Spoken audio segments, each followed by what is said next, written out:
លោកសសុខារដ្ឋមន្ត្រីក្រសួងមហាផ្ទៃប្រមានថាប្រសិនបើការអនុវត្តច្បាប់ចរាចរណ៍នៅតែធូររលុងគ្រោះថ្នាក់ចរាចរណ៍នៅកម្ពុជាអាចបន្តកើនឡើងនិងសម្លាប់មនុស្សរហូតដល់1700នាក់នៅឆ្នាំនេះយ៉ាងណាអ្នកខ្លំមើលសង្គមយល់ថាការកាត់បន្ថយគ្រោះថ្នាក់ចរាចរណ៍មិនមែនពឹងផ្អែកតែលើការរឹតបន្តឹងច្បាប់ចរាចរណ៍ប៉ុណ្ណោះទេប៉ុន្តែត្រូវពង្រឹងកត្តាសំខាន់ៗជាច្រើនទៀត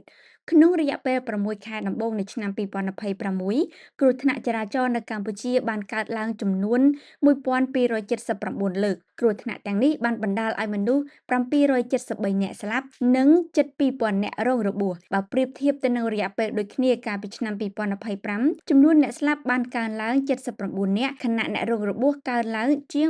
460នាក់តួលេខនេះក៏ធ្វើឲ្យគោលដៅរបស់គណៈកម្មការជាតិសុវត្ថិភាពចរាចរណ៍ផ្លូវគោកក្នុងការកាត់បន្ថយអ្នកស្លាប់ឲ្យនៅក្រៅ1500នាក់ក្នុងឆ្នាំ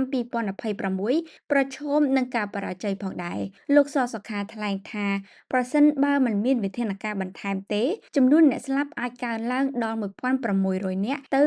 1700នាក់នៅចុងឆ្នាំលោកក៏បញ្ជាក់ថាប្រមាណ80%នៃអ្នកស្លាប់ដោយសារគ្រោះថ្នាក់ចរាចរណ៍គឺជាអ្នកប្រើប្រាស់ម៉ូតូសិស្សានុសិស្សនិងកម្មករកម្មការិនីគឺជាក្រុមដែលប្រឈមហានិភ័យខ្ពស់ដោយសារត្រូវធ្វើដំណើរតាមដងផ្លូវជារៀងរាល់ថ្ងៃការប្រមាននេះកើតឡើងបន្ទាប់ពីការអនុវត្តច្បាប់ចរាចរណ៍និងការផាកពិន័យអ្នកល្មើសត្រូវបានផ្អាកជាបណ្ដោះអាសន្នក្នុងអំឡុងពេលជម្លោះព្រំដែនកម្ពុជាថៃប៉ុន្តែចាប់ពីថ្ងៃទី1ខែកញ្ញាខាងមុខអាជ្ញាធរនឹងចាប់ផ្ដើមរឹតបន្តឹងការអនុវត្តច្បាប់ឡើងវិញនៅរាជធានីខេត្តចំនួន6ដែលមានអត្រាអ្នកស្លាប់ខ្ពស់ការរឹតបន្តឹងនឹងផ្ដោតជាចម្បងលើការបើកបរលើសល្បឿនកំណត់ការមិនគោរពភ្លើងសញ្ញានិងសិទ្ធិអាទិភាពនិងការមិនពាក់មួកសុវត្ថិភាពប៉ុន្តែអ្នកខ្លំមើលសង្គមមើលឃើញថាការរឹតបន្តឹងច្បាប់គឺគ្រាន់តែជាផ្នែកមួយនៃដំណោះស្រាយប៉ុណ្ណោះលោកយ៉ងកឹមអេងប្រធានមជ្ឈមណ្ឌលប្រជាពលរដ្ឋដើម្បីការអភិវឌ្ឍនិងសន្តិភាពយល់ថាកម្ពុជាត្រូវពង្រឹងការអនុវត្តច្បាប់ឲ្យបានជាប់លាប់និងមានប្រសិទ្ធភាព